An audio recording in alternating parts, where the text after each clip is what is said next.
Halo semuanya, perkenalkan, nama saya Gloria Grace Stefani Tuaidan dengan NIM 1950716,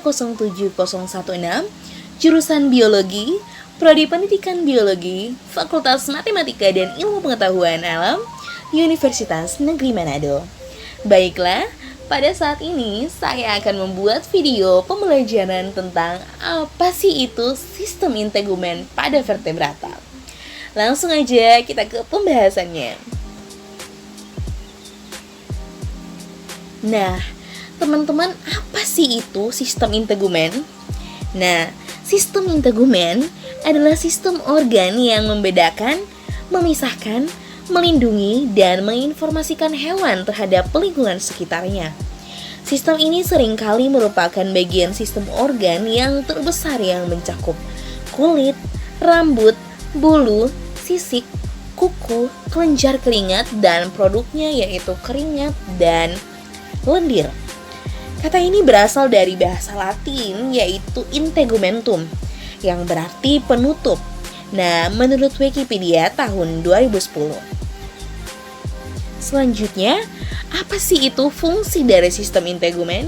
Hayo teman-teman. Nah, sistem integumen memiliki fungsi yaitu sebagai pelindung atau proteksi, sebagai alat untuk mempertahankan diri, sebagai juga alat ekstraktori, sebagai alat komunikasi, dan alat sensori, sebagai alat respirasi, dan juga sebagai alat gerak. Nah, selanjutnya kita akan langsung masuk ke pembahasan sistem integumen pada vertebrata. Selanjutnya, yang pertama yaitu sistem integumen pada Pisces. Yang pertama yaitu pada sisik. Sisik dibuat di dalam dermis sehingga sering diistilahkan sebagai rangka dermis. Nah, ikan yang sama sekali tidak bersisik ditemukan pada ikan lajur ataupun pada ikan subordo Siluroidea. Nah, selanjutnya ada 4 jenis sisik ikan, yaitu sisik plakoid, sisik ganoid, sisik kosmoid, sisik schlickoid, dan stenoid. Nah, yang pertama, sisik plakoid. Apa sih itu? Nah, jenis sisik ini karakteristik bagi golongan ikan bertulang rawan.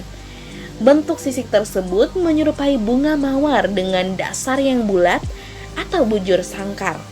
Nah, sisik macam ini terdiri dari keping basal yang letaknya terbenam di bagian dermis kulit dan suatu bagian yang menonjol berupa duri keluar dari permukaan dermis. Nah, selanjutnya itu sisik ganoid. Jenis sisik ini dimiliki oleh ikan-ikan Lepidosteus dan Scaphyrhynchus. Sisik ini terdiri dari beberapa lapisan, yakni lapisan terluar disebut ganoine yang materialnya berupa garam-garam anorganik. Kemudian lapisan berikutnya adalah kosmine dan lapisan yang paling dalam adalah isopedine. Nah, selanjutnya yaitu sisik kosmoid.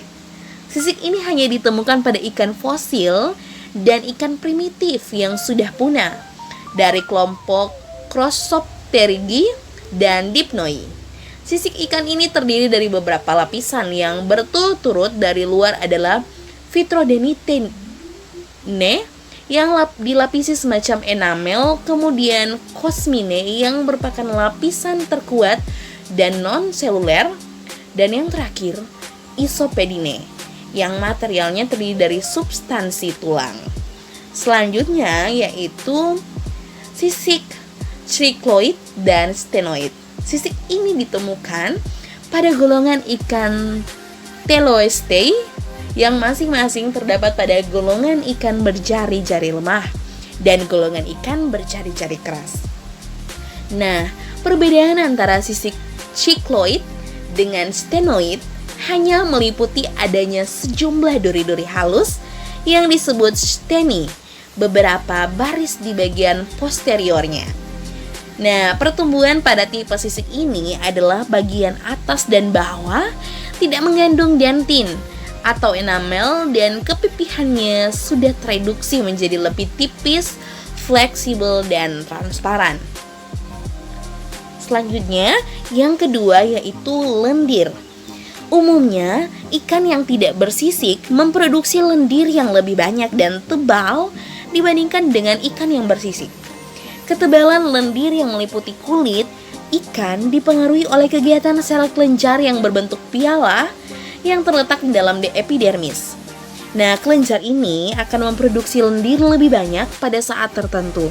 Misalnya nih, pada saat ikan berusaha melepaskan diri dari bahaya atau genting dibandingkan pada saat atau keadaan normal.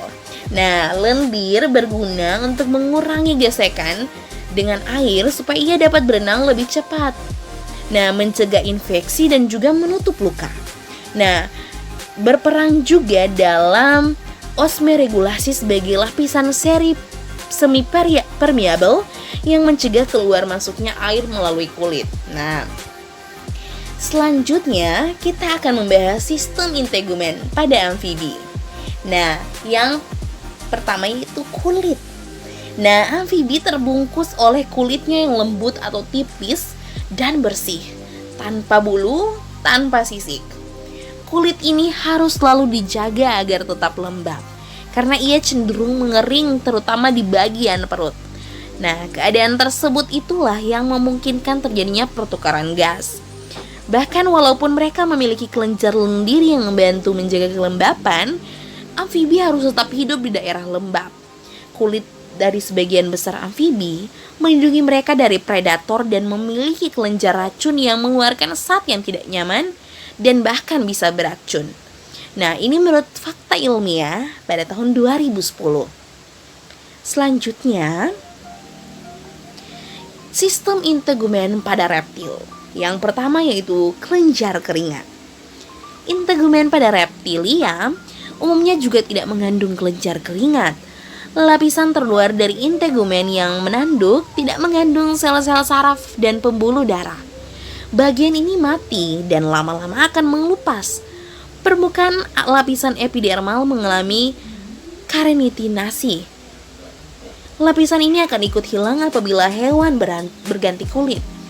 Pada calotes atau bunglon, integumen mengalami modifikasi warna. Perubahan warna ini dikarenakan adanya granulea pigmen dalam dermis yang terkumpul atau menyebar karena pengaruh yang bermacam-macam. Pada calotes atau bunglon, perubahan ini relatif cepat karena selalu di bawah kontrol sistem nervosum autonomicum. Menurut Eastman tahun 2009. Dan selanjutnya yang kedua yaitu sisik. Tubuh reptil umumnya tertutupi oleh sisik-sisik yang beraneka bentuk, terkecuali anggota suku Amphisbaenidae yang tak bersisik. Sisik-sisik itu dapat berukuran amat halus, seperti halnya sisik-sisik yang menutupi tubuh cicak, ataupun berukuran besar seperti yang dapat kita amati pada tempurung kura-kura. Sisik-sisik itu berupa modifikasi lapisan kulit luar atau epidermis yang mengeras oleh zat tanduk dan terkadang dilengkapi dengan pelat-pelat tulang di lapisan bawahnya yang dikenal sebagai osteoderm menurut Eastman pada tahun 2019. Nah, beberapa bentuk sisik yang umum pada reptil adalah yang pertama sikloid yang cenderung datar atau memundar. Dan kedua granular, berbingkal-bingkal, dan yang ketiga itu berlunas, memiliki gigir memanjang di tengahnya seperti lunas perahu. Nah, ini adalah gambar ya dari sisik ular picung yang berlunas. Selanjutnya yaitu sistem integumen pada aves. Nah, pada umumnya nih permukaan tubuh aves ditutup oleh bulu. Nah, pertumbuhan bulu tersebut berasal dari epidermis yang menyembul perlahan ke permukaan kulit, berupa kuncup bulu yang nantinya akan membuka dan menjadi bulu muda di permukaan kulit yang selanjutnya menjadi bulu dewasa. Macam-macam bulu dapat dikelompokkan sebagai berikut. Ada 3 ya teman-teman, 3 bentuk bulu, yaitu yang pertama plumae, berfungsi menutupi tubuh. Dan yang kedua, filoplumae, ialah bulu rambut. Dan yang ketiga, plumulae, adalah bulu bawah. Nah, selanjutnya yaitu letak. Nah, rectrices terletak pada ekor, bendera bulu simetris. Sedangkan remiges terletak pada sayap, bendera bulu asimetris. Nah, tectrice terletak pada tubuh atau penutup. Alula terletak pada kaki. Nah, lanjut ke bagian bulu. Yang pertama yaitu calamus, yaitu tangkai bulu. Terdapat umbilikal inferior di bawah dan superior yang di atas. Nah, yang kedua itu rachis, lanjutan calamus. Terdapat tempat melekatnya vexillum, yaitu atau bendera bulu. Nah, dan yang ketiga vexillum terdiri atas barbae. Nah, yang keempat yaitu barbae, terdiri atas barbule inferior dan superior yang dihubungkan oleh kait atau radioli. Nah, selanjutnya sistem integumen pada mamalia. Yang terakhir nih teman-teman, yaitu kulit. Nah, pertama-tama yaitu lapisan epidermis. Nah, biasanya terdiri atas 30 lapisan sel yang berfungsi menjadi lapisan tahan air dan melindungi tubuh dari masuknya benda asing dan mencegah evaporasi cairan berlebih. Pada lapisan ini pula terdapat sel melanosit yang menentukan warna kulit kita. Warna kulit kita jadi coklat, hitam maupun putih. Nah, terdiri atas pertama, stratum corneum merupakan lapisan zat tanduk mati dan selalu mengelupas. Dan yang kedua, stratum lucidium merupakan lapisan zat tanduk. Dan yang ketiga, stratum granulosum mengandung pigmen. Dan yang keempat, stratum germinativum selalu membentuk sel-sel baru ke arah luar. Nah, selanjutnya yaitu dermis. Pada lapisan dermis terdapat pembuluh darah, pembuluh limfe, folikel rambut, kelenjar keringat, syaraf, dan sel fibroblast. Nah, pada lapisan ini juga terdapat reseptor yang berfungsi untuk merasakan sensasi raba dan nyeri. Nah, kemudian lapisan hipodermis. Nah, bagian terdalam dari kulit. Nah, tersusun atas jaringan adiposa. Nah, terdiri dari banyak sel lemak sehingga berfungsi sebagai bantalan terhadap cedera dan membantu dalam mempertahankan panas tubuh. Nah, lanjut. Yang pertama yaitu adalah kelenjar keringat. Kelenjar merupakan derivat sel epitel. Pada manusia, kelenjar keringat tersebar di seluruh permukaan tubuh. Sedangkan pada mamalia lainnya, penyebarannya lebih terbatas. Misalnya di daerah telinga, bibir, kepala, punggung, jari kaki, telapak kaki, sekitar anus, dan kelenjar susu. Nah, ada beberapa tipe, yaitu 1. Merokrin, hanya mengeluarkan sekret, yaitu ludah, seperti contoh ludah, pankreas, mukus. Nah, yang kedua adalah holokrin, atau seluruh sel sebagai sekret, seperti contoh keringat, lemak. Dan yang ketiga yaitu apokrin, atau sekret bagian ujung atau puncak. Nah, yaitu gel mamae. Dan kedua yaitu kelenjar susu. Kelenjar susu atau glandula mamae hanya dimiliki oleh mamalia. Kelenjar ini merupakan modifikasi kelenjar keringat. Kelenjar susu terbentuk sepanjang garis susu yang terentang dari ketiak sampai lipat paha. Berdasarkan wilayah-wilayah di mana kelenjar susu tumbuh, dapat dibedakan kelenjar susu aksila atau ketiak, torak, dada, abdominal, perut, dan inguinal atau lipat paha. Nah, selanjutnya itu yang ketiga adalah tanduk.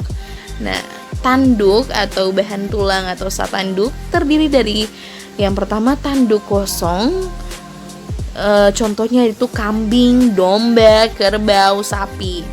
Yang kedua yaitu pronghorn, tanduk kosong bercabang, tiap tahun berganti atau antelope.